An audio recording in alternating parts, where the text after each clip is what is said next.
What is going on, everybody? James Hancock here. I'm back to discuss the brewing tension or controversy between George R. R. Martin and House of the Dragon. Recently, he warned that he was going to write a blog post basically detailing all of his frustrations with Season 1 and Season 2 and his predictions for where the show might go wrong with Season 3 and Season 4. And my impression was that he was very involved in Season 1, less so in Season 2. And I should say that this story is evolving because since he posted the advertised blog post earlier today, he has pulled it down. I don't know if he's pulling it down because he wants to revise it.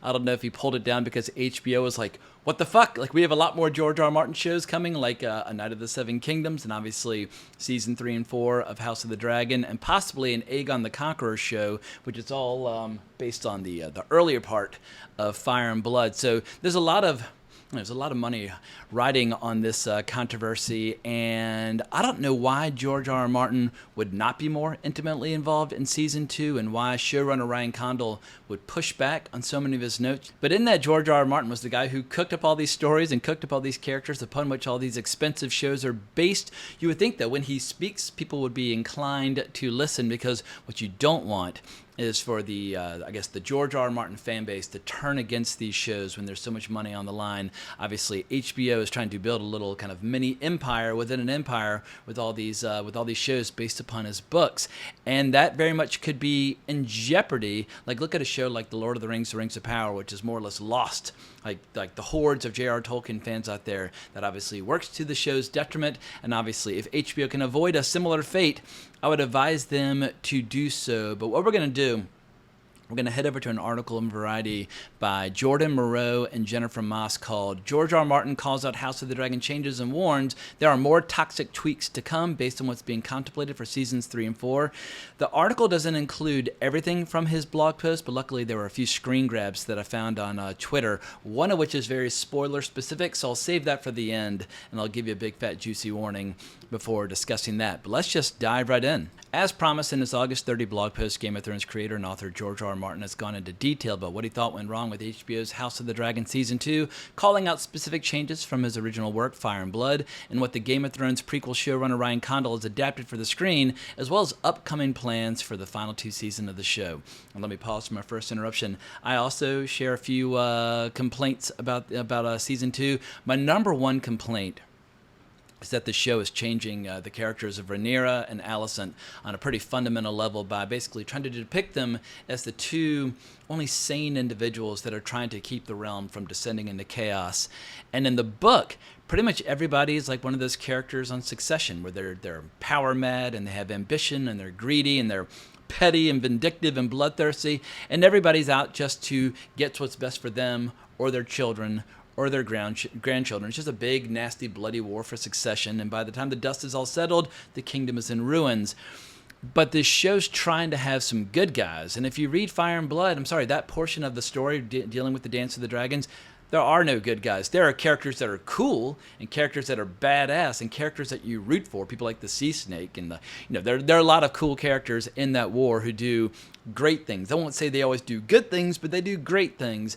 But I can tell that the show is choosing to go in a different direction. But getting back to the article, Martin's biggest critique, laid out in a since-deleted Wednesday blog post titled "Beware the Butterflies," was around the difference between the Blood and Cheese plotline in the House of Dragon Season 2 premiere, which features the death of a child character, and the story as it's told in Fire and Blood. House of the Dragon has eliminated one character, Aegon and Helena Targaryen's youngest son, Prince Maelor, entirely from the story, which Martin, who is co-creator and executive producer on the show, insists has larger repercussions for the future of the series moving into Seasons 3 and 4.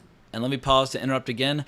I concur. The scene with Blood and Cheese in the Season 2 premiere was soft. It was weak. It was just yet another example that with each and every opportunity that the show has to kind of soften or defang or declaw the overall narrative, they're choosing to do so. And I'm sorry, like when you read Fire and Blood, you want all the grisly details. Like, we don't read Fire and Blood because there are a lot of nice people doing nice things. We want all the, horrific atrocities that are committed by those characters and all the full detail. And as written by George R. R. Martin, that scene was much more gruesome and much more intense. But getting back to the article, When Ryan Condal first told me what he meant to do ages ago, back in 2022 might be, I argued against it. For all these reasons, Martin wrote. I did not argue long or with much heat, however. The change weakened the sequence I felt, but only a bit, and Ryan had what seemed to be practical reasons for it. They did not want to deal with casting another child, especially a 2-year-old toddler. Kids that young will inevitably slow down production, and there would be budget implications. Budget was already an issue in House of the Dragon. It made sense to save money wherever we could. Moreover, Ryan assured me that we were not losing Prince Maelor, simply postponing him. Queen Helena could still give birth to him in Season 3, presumably after getting with child late in Season 2. That made sense to me, so I withdrew my objections and acquiesced to the change. I still love the episode and the blood and cheese sequence overall. Losing the Helena's choice bit did weaken the scene, but not to any great degree. Only the book readers would even notice its absence. Viewers who had never read Fire and Blood would still find the scenes heartrending. Maelor did not actually do anything in the scene after all. How could he? He was only 2 years old. There is another aspect to the removal of the young princeling, however. And if you didn't read the book and you don't know about the Helena's choice moment, she's basically asked to choose between two children, which one's going to die. She picks one, they kill the other, and she starts going stark raving nuts, justifiably so. Martin went on to outline in detail how the elimination of Maelor could ultimately affect plans for the final 2 seasons of HBO's House of the Dragon, which Condal recently confirmed will end with Season 4 by revealing future spoiler plots from Fire and Blood. Alright, so big fat juicy spoiler warning for anybody who has not read the books, but this is what the article goes into, so I have no choice but to follow suit. Maelor by himself means little, Martin wrote. He is a small child, does not have a line of dialogue, does nothing of consequence but die. But where and when and how, that does matter. Losing Maelor weakened the end of the blood and cheese sequence, but it also cost us the bitter bridge scene with all of its horror and heroism. It undercut the motivation for Helena's suicide, and that in turn sends thousands into the streets and alleys screaming for justice for their murdered queen. None of that is essential, I suppose, but all of it does serve a purpose. It all helps to tie the storylines together so one thing follows another in a logical and convincing manner. And I know we're in spoiler light territory, but let me just say, the Bitter Bridge sequence is one of the darkest chapters of the Dance of the Dragons. And you could argue, oh, well, it's not 100% essential to the plot, but all these horrible atrocities that are committed over the course of the Dance of the Dragons, they all help, they all help create atmosphere. And if you start pulling them out, well, then the atmosphere is diminished, and it's less horrific, and it's less depressing. And when you have a big, giant saga that unfolds over many, many books with an incredibly elaborate, sophisticated timeline, George R. Martin is absolutely right. If you start tugging at it or removing things or dropping stones into that pool, there's a ripple effect or butterfly effect. And initially, those little effects might seem small, but they have like a chain reaction over many seasons. Like mistakes made in early seasons of Game of Thrones had consequences in later seasons. And that's what George R. Martin is trying to avoid here, because he understands that stories don't just happen. It's like looking at a building. There's a foundation and there's a blueprint, and you construct it, and everything is kind of working together for a more cohesive whole. And so if this show ends up bailing on the bitter bridge sequence and also ends up bailing on all the reasons that drive Helena into madness and suicide, well then I'll be pissed, because at that point you're effectively diminishing the overall power and potency of the story. The A Song of Ice and Fire series author ended his blog post, which he deleted later Wednesday, by hinting at more issues for House of the Dragon moving forward, adding, "And there are larger and more toxic butterflies to come if House of the Dragon goes ahead with some of the changes being contemplated for Seasons 3 and 4. Representatives for HBO and Condal did not immediately respond to Variety's request for comment Wednesday. Oh, and I didn't see this at first, but down at the very bottom of the article, he has one last grievance. Later on, however, he posted a negative reaction to the show using the incorrect 4-legged dragon sigil for House Targaryen. The correct sigil from his Westeros world uses a 2-legged dragon. They went with the bad sigil rather than the good one. Martin wrote at the time, "That sound you heard was me screaming, 'No, no, no!' Those damned extra legs have even wormed their way onto the covers of my books over my strenuous objections." Yeah, that is absolutely fucking bewildering. Here he is, making everybody all this money with his shows and his books. If he's complaining about the sigil or the cover or the design, once again, people should listen. So let me close with this just to offer an opposing point of view. I'm not strictly opposed to any and all changes to the book. As I've said before in some of my reviews of Season 2 of House of the Dragon, one of the best parts of Season 1 of House of the Dragon were the changes to the character of Viserys. Viserys was kind of a chubby, drunken, kind of affable fool in many ways in the book, but they found a way to basically to imbue Viserys with so much nobility. And like when I talk to people who like season 1 at least of House of the Dragon, one of the things they always point to is the character Viserys, limping his way in to sit the Iron Throne one final time. It's incredibly emotionally powerful stuff, very stirring, just gives you chills, goosebumps, the whole deal. So obviously it's possible for a show to deviate from the book and then have it work out. However, in that Game of Thrones ended so disastrously and turned so many people off from the franchise. And there are a lot of people who refuse to watch House of the Dragon to the present day because of their hatred for how Game of Thrones ultimately worked itself out.